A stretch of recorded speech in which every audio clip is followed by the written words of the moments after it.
E a BMW lançou um novo crossover 100% elétrico da marca, o iX1 2023. Ele traz 437 quilômetros de alcance por carga e mais de 300 cavalos de potência.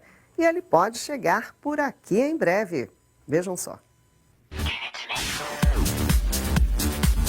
O novo crossover totalmente elétrico da BMW, chamado iX1 2023, chegou equipado para concorrer no disputado mercado europeu.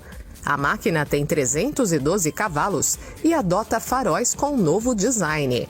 Os clientes podem escolher entre 2 cores sólidas e 10 metálicas para o acabamento da pintura externa. As rodas têm novo desenho e, pela primeira vez, podem ter até 20 polegadas. Por dentro, o carro passa a ser equipado com o BMW Live Cockpit Professional, sob um display curvo composto por 2 telas. A maior tem quase 15 polegadas.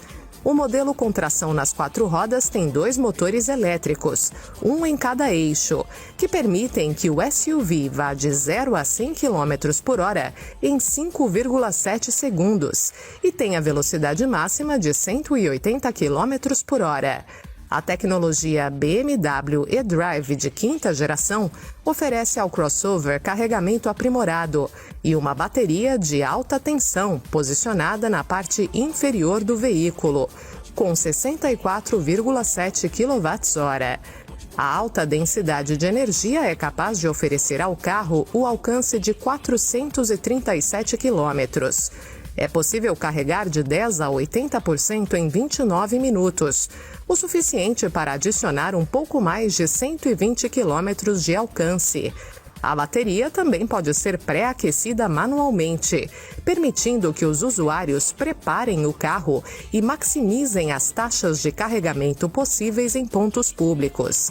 Na Europa, o SUV deve custar a partir de 55 mil euros, ou cerca de 283 mil reais. O elétrico iX1 pode aparecer no Brasil em um futuro próximo, após as entregas começarem na Europa. Isso está previsto para acontecer no final deste ano ou no início de 2023.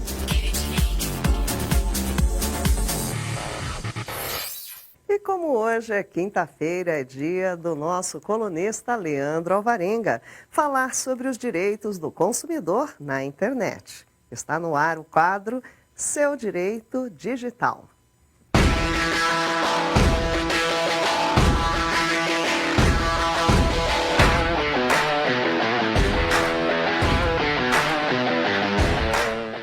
Então vamos colocar o Leandro Alvarenga, vamos ver se ele já está lá a postos para falar com a gente. Sim, boa noite, Leandro Alvarenga, mais uma vez, muito bem-vindo, querido. Boa noite, Marisa, é sempre um prazer estar aqui com vocês. Leandro, vamos falar hoje um pouquinho sobre algumas regulamentações. A ANPD emitiu algumas recomendações para a adequação da prática de coleta de cookies do portal GovBR, que inclusive tem vários dados por lá de muita gente. Só que isso vem gerando uma certa polêmica entre os especialistas. Conta pra gente o que está acontecendo. Bom, Marisa, primeiro explicar para quem não sabe, cookie não é biscoito, né? É um programinha que é instalado no seu computador, no seu navegador, que para que a internet possa funcionar.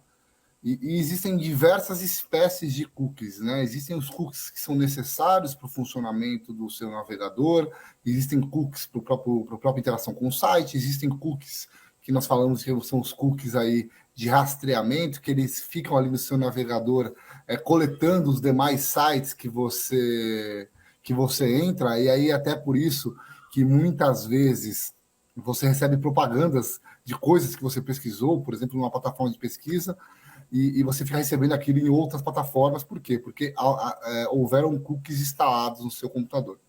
O que acontece, Marisa? Existe uma polêmica inicialmente para saber se cookie é um dado pessoal ou não, né? Se ele permite ou não a identificação de uma pessoa, porque tem cookies que seriam anônimos e, por serem anônimos, não identificaria ninguém, e aí não se aplicaria a LGPD.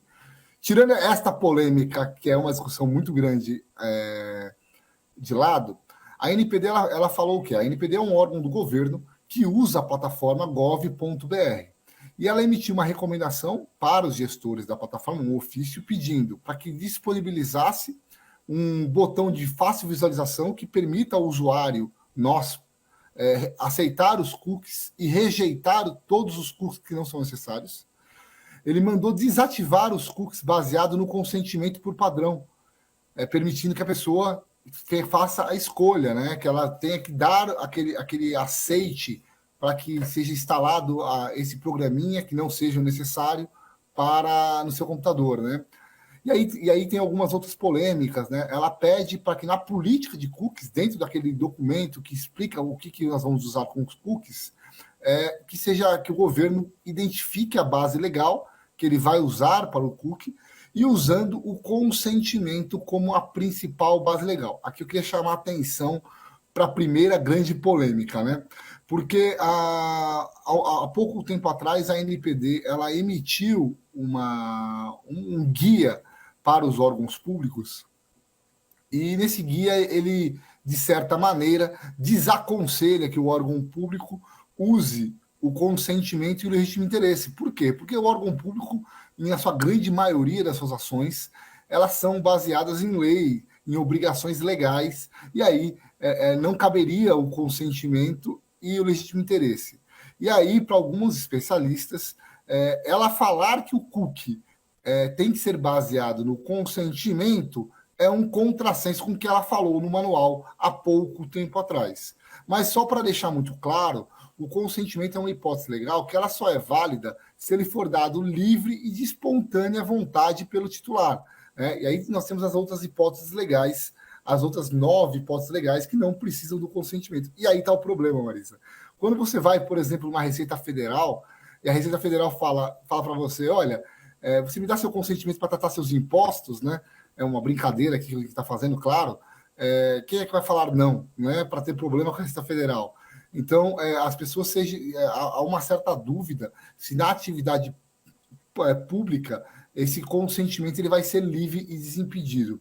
Uma outra situação que eles pedem também ali é que faça com que os titulares eles possam falar também sobre o legítimo interesse nos campos do cookies necessário, né? Tem que explicar para o titular. E aí, lembrando que para você usar o legítimo interesse para tratar dados, você precisa fazer toda uma avaliação. Então, seria como exigir de cada órgão público esta avaliação de legítimo interesse para a utilização dos cookies. Isso é só o começo de regulamentação, né, Marisa? Nós temos aí que vamos ter várias discussões, mesmo porque muitas coisas estão sendo copiadas da Europa para o Brasil, algumas coisas vão se enquadrar, outras coisas não vão se enquadrar, e era por isso que era tão importante que a Lei Geral de Proteção de Dados viesse com mais claras em diversos pontos, e não deixasse para que a ANPD regulamentasse todos os itens, como hoje está acontecendo, porque vai haver dissonância entre algumas regulamentações que foram feitas com os guias, e aí nós temos que esperar para ver qual é a posição que a ANPD vai tomar.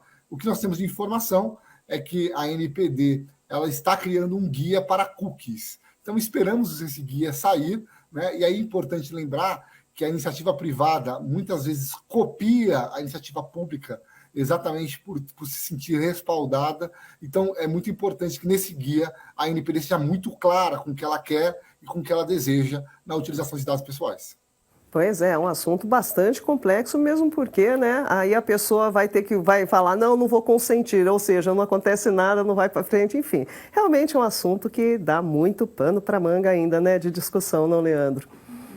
Pois é, Marisa. Temos muitos capítulos pela frente com essa lei, viu? Com certeza. Agora, falando em consentimento, mudando um pouquinho aqui do segmento. Recentemente, uma empresa de telemarketing foi condenada por conta de envio de e-mails publicitários.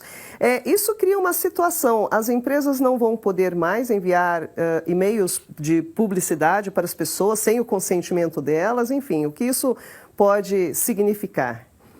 Não, com certeza, Marisa, a prática de utilização de dados pessoais, ela mudou efetivamente com a Lei Geral de Proteção de Dados.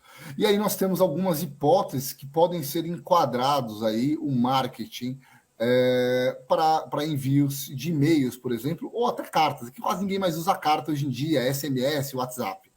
Eu digo que as duas principais possibilidades ou hipóteses legais é baseado no consentimento, a pessoa anuindo e falando que ela aceita aquele recebimento, e também baseado no legítimo interesse. Só que para o legítimo interesse tem que ter feita toda uma avaliação de risco, avaliação de privacidade, para que consiga se valorar se aquela circunstância é lícita e se é aderente aos requisitos do legítimo interesse, como, por exemplo, é uma situação concreta, eu estou usando só os dados necessários, eu permito que a pessoa faça o opt-out, fala que não quer receber, né? Eu estou atendendo à legítima expectativa do titular e outros requisitos que o legítimo interesse exige. O que aconteceu nesse caso específico foi um caso curioso, por quê? Porque a sentença ela fala muito só de consentimento. Então, o que nos deixa entender é que não houve nenhuma outra hipótese legal arguída no processo. Então, a empresa deve ter arguído simplesmente que ela tinha o consentimento. E aí, quando o juiz foi analisar este consentimento, ele percebeu que um consentimento ele foi dado em aquela situação daquele contrato que tem aquelas letras miúdas, sabe? Que tá no meio de um monte de coisa que você não consegue identificar se é consentimento ou se não é consentimento, e aí ele aplicou o artigo 8º, parágrafo 4º da LGPD, que ele fala que não se pode ter consentimentos gerais, genéricos.